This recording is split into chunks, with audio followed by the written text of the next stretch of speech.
Welcome to the Salmon Runs YouTube. Enjoy the video. You start by getting CPU-Z installed and ready. Download the current build and pick the right 32 or 64-bit installer, then run it as administrator to avoid permission issues. Once done, close resource-heavy programs so CPU clocks and temps aren't skewed. Make sure you keep the shortcut or portable exe in a predictable folder for repeated use. This saves time and prevents version confusion when you need fresh readings.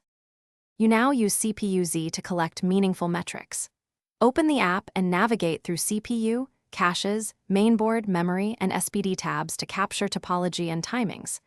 Pay attention to core speed, multiplier, bus clock, vCore, and DRAM frequency.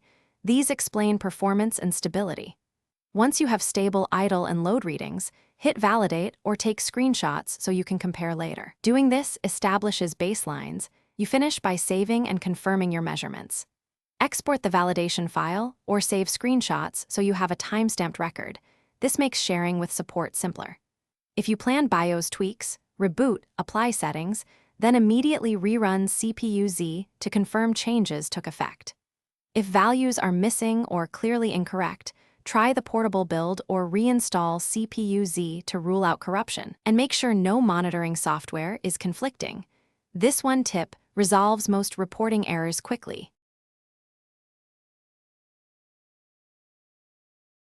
Thanks for watching. Consider subscribing if we helped you.